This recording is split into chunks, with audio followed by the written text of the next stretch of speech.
Hello guys, welcome to my YouTube channel let's crack the exam. मैं आप सबके सामने फिर से लौट चुका हूँ एक नए लेक्चर के साथ जिसका नाम है जनरेशंस ऑफ कंप्यूटर्स, कंप्यूटर की पीढ़ियाँ। इस लेक्चर में मैं आप सबको बताने जा रहा हूँ कंप्यूटर की पीढ़ियों के बारे में। हमारे कंप्यूटर की 5 पीढ़ियाँ हैं। उन पांचों को मैं एक एक करके डिस्कस करूँगा डिटेल में। जो हमारी पहली पीढ़ी है वो उसका पीरियड है, the period of first generation is 1946 to 1959। हमारी पहली पीढ़ी का जो ड्यूरेशन है वो 1946 1946 से 1959 तक माना जाता है। और ये पीढ़ी जो वैक्यूम ट्यूब पे बेस्ड थी, हमारी ये पहली पीढ़ी। और जो दूसरी पीढ़ी है second generation, the period of second generation is 1959 to 1965। मतलब कि 1959 से 1965 तक का टाइम हमारा दूसरी पीढ़ी का माना जाता है कंप्यूटर की, जो कि ट्रांजिस्टर पर बेस्ड थी। It is based on transistor. Okay. Third है third generation, the period of third generation is 1965 to 1971। मतलब कि 1956 से 1965 से 1971 तक का टाइम पीरियड हमारा तीसरी पीढ़ी का माना जाता है, जो कि इंटीग्रेटेड सर्किट पर बेस्ड थी, मतलब कि आईसी पर। चौथी पीढ़ी चौथी पीढ़ी का हमारा जो टाइम है वो है 1971 टू 1980, 1971 से 1980 तक का माना जाता है। और ये जो है माइक्रो प्रोसेसर पे बेस्ड थी, VLSI माइक्रो प्रोसेसर पे। और जो पांचवी जनरेशन है जो अभी चल रही है, अभी तक चल रही है, उसका टाइम पीरियड 1980 से अभी तक का माना जा रहा है, जो कि हमारा माइक्रो प्रोसेसर पर ही बेस्ड है, पर वो ULSI माइक्रो प्रोसेसर पर बेस्ड है। मैं एक एक करके सारी जनरेशन डिस्कस करूंगा। तो चलिए बढ़ते हैं हम पहली जनरेशन की तरफ कि हमारी पहली जनरेशन में क्या था। Introduction. 1946 to 1959 is the period of first generation computer. हमारी पहली पीढ़ी के कंप्यूटर का टाइम था 1946 से 1946 से 1959 तक का। Okay. JP Eckert and JW Mauchly invented the first successful electronic computer called ENIAC. JP Eckert and JW Mauchly ने हमारा पहला कंप्यूटर इलेक्ट्रॉनिक कंप्यूटर बनाया था जिसका नाम रखा उन्होंने ENIAC। ENIAC stands for electronic numeric integrated and calculator. Okay. उसके हमारी जो पहली जनरेशन के कुछ कंप्यूटर्स के एग्जांपल है, जैसे ENIAC, एडवैक, UNIVAC, IBM 701, IBM 650। Okay, चलिए आगे बढ़ते हैं। हमारे पहले जनरेशन के जो कंप्यूटर थे उनके एडवांटेज क्या है। It made use of vacuum tube which are the only electronic component available during those days. उस टाइम पे हमारे क्या था कि वैक्यूम ट्यूब ही हमारे पास इलेक्ट्रॉनिक कंपोनेंट था, अवेलेबल था हमारे। तो उस इलेक्ट्रॉनिक कंपोनेंट का यूज किया था पहली पीढ़ी में, तो ये भी एक उस टाइम के लिए एक एडवांटेज था। और these computers could calculate in milli second.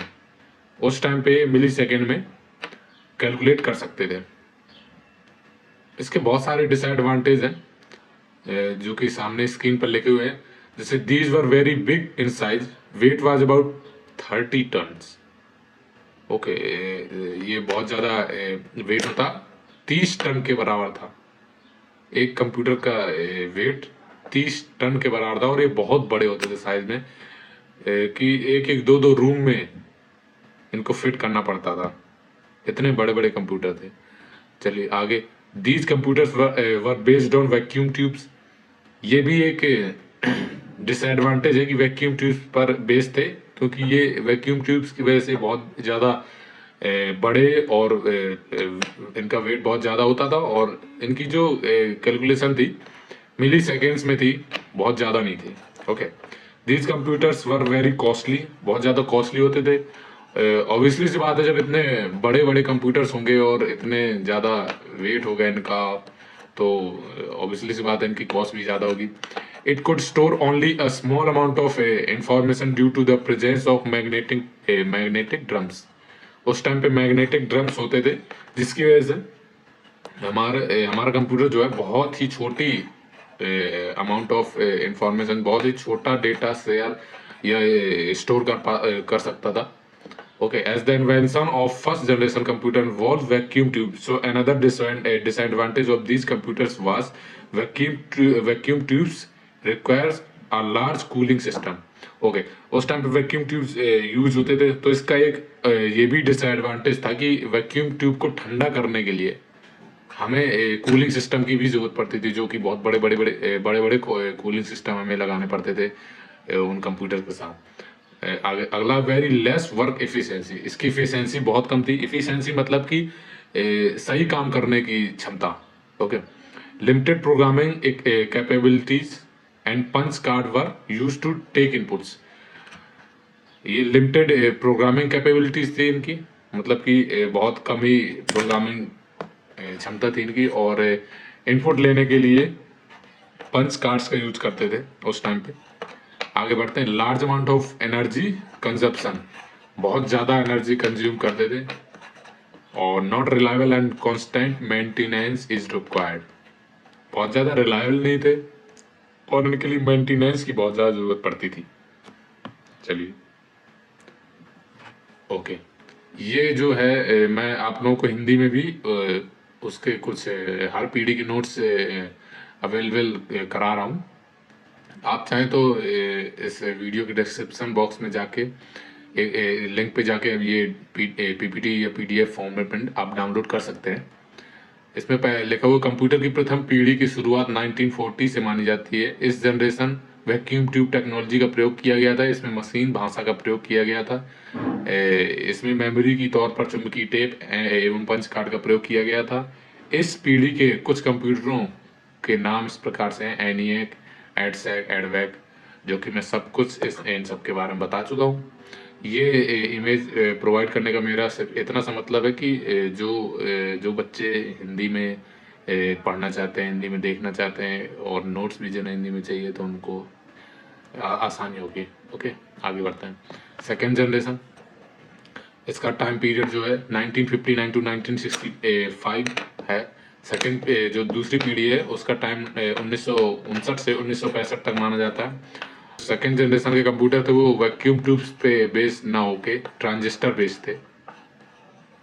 ठीक है, हम सेकेंड जनरेशन में ट्रांजिस्टर को यूज करने लगे थे वैक्यूम ट्यूब्स के बजाय। और इसके कुछ एग्जाम्पल हैं। फर्स्ट है Honeywell 400, IBM 7094, CDC 1604, CDC 3600 and UNIVAC 1108 हैं। और भी बहुत सारे होंगे, मैं सिर्फ इतने बता रहा हूँ। चलिए, एडवांटेजेस क्या थे सेकेंड जनरेशन के, हमारी जो दूसरी पीढ़ी थी उन कंप्यूटर्स के एडवांटेज क्या थे? Due to presence of transistors instead of vacuum tubes, the size of electron component decrease. This resulted in reducing the size of computer as compared to first generation computers. हाँ, तो हम vacuum tubes की जगह अब transistor use करने लगे थे। इसकी वजह से साइज भी बहुत कम हो गया था हमारे फर्स्ट जनरेशन के कंप्यूटर के अपेक्षा। सेकेंड जनरेशन के कंप्यूटर का साइज बहुत कम हो गया था। Less energy and not produce as much heat as the first generation, और बहुत कम एनर्जी यूज करने लगे थे और हीट भी बहुत कम करते थे। Assembly language and punch cards were used for input, assembly language के इसमें प्रयोग किया गया था, और पंच कार्ड, जैसे कि फर्स्ट जनरेशन में भी हम पंच कार्ड यूज कर रहे थे, सेकेंड जनरेशन में भी हम पंच कार्ड ही यूज कर रहे हैं। Low cost then first generation computer, इनकी कॉस्ट जो है फर्स्ट जनरेशन से भी कम थी। और बेटर स्पीड कैलकुलेट डेटा इन माइक्रो सेकेंड में कैलकुलेट कर पा रहे थे डेटा को।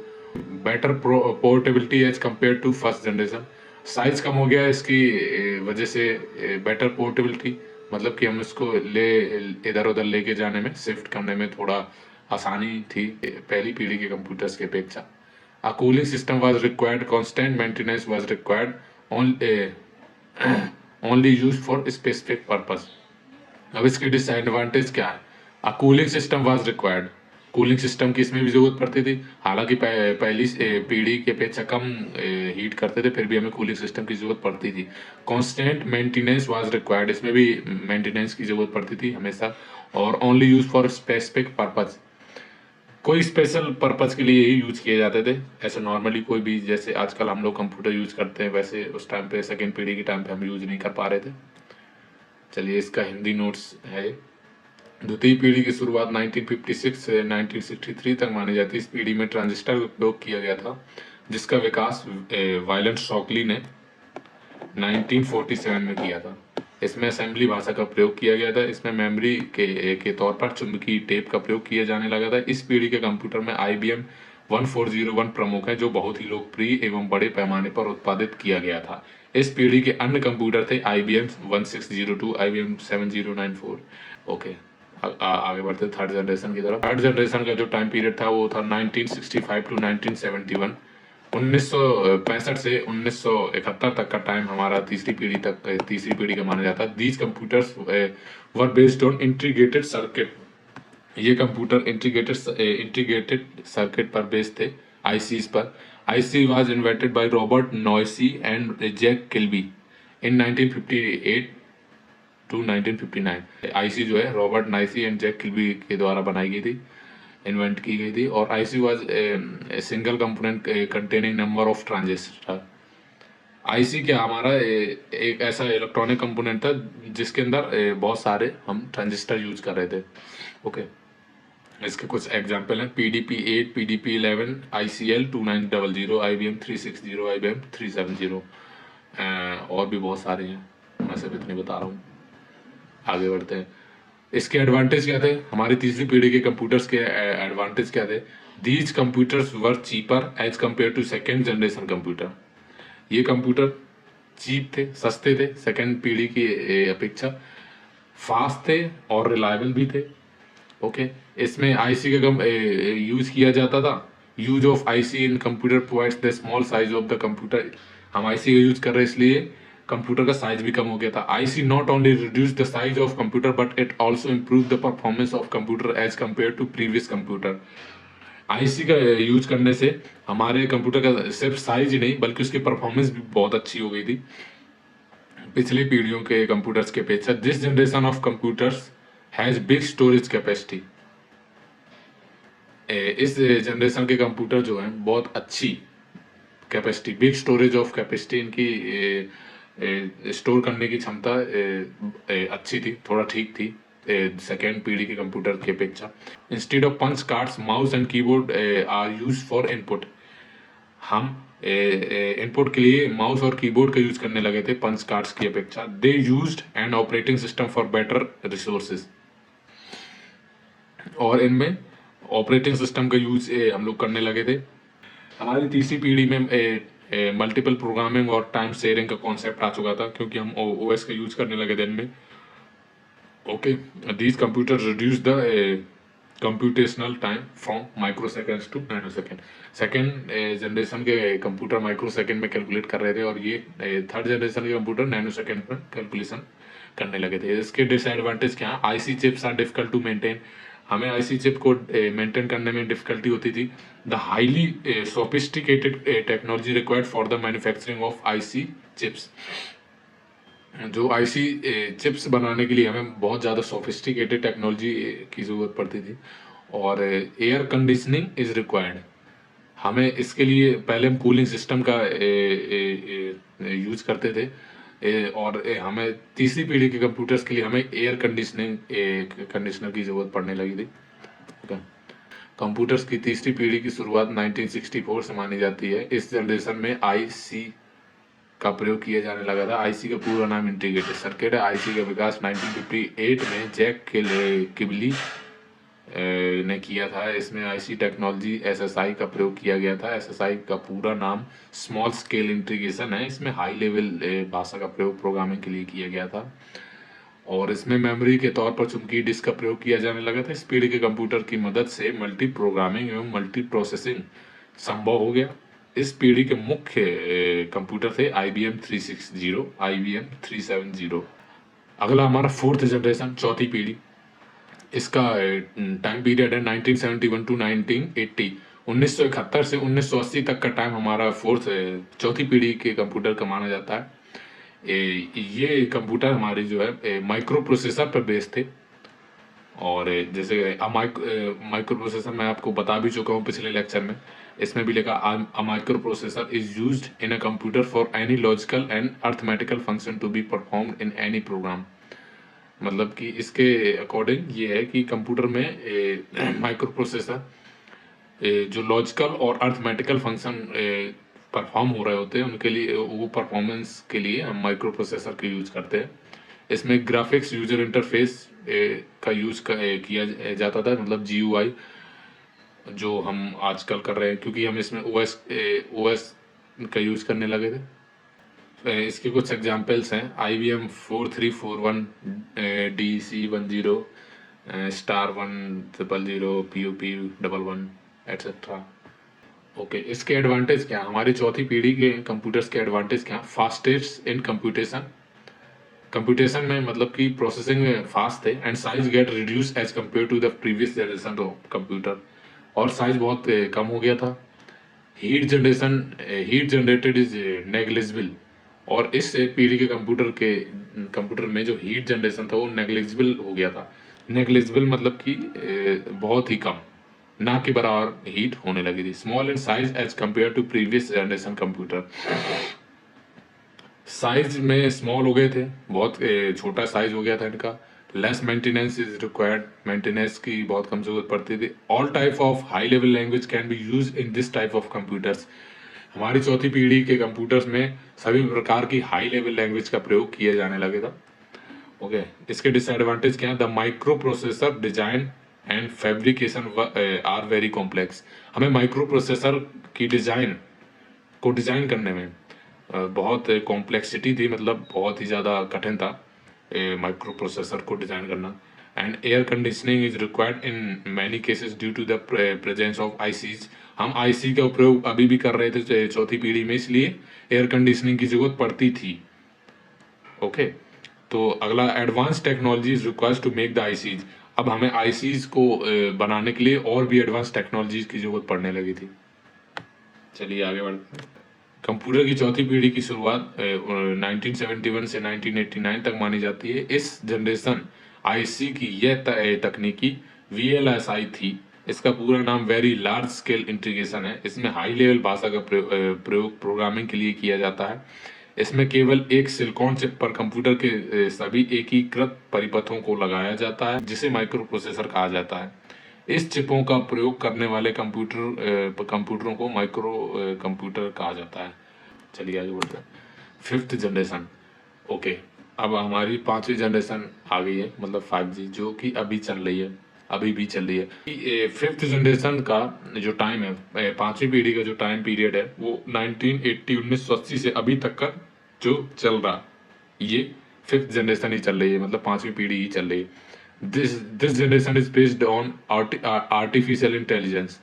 ये जनरेशन जो है आर्टिफिशियल इंटेलिजेंस पे बेस्ड है। आर्टिफिशियल इंटेलिजेंस को आप सीधी लैंग्वेज में समझ सकते हैं कि जो मशीन से अपने आप वर्क करती हैं, वो AI के थ्रू ही करती हैं। जैसे कि हमारी कपड़े धोने वाली मशीन, वॉशिंग मशीन हो गई, उसमें हम फिट कर देते हैं, हम सेट कर देते हैं क्या करना, और वो अपने आप करती रहती है। तो वो भी एक AI का एग्जाम्पल कह सकते हैं हम उसको।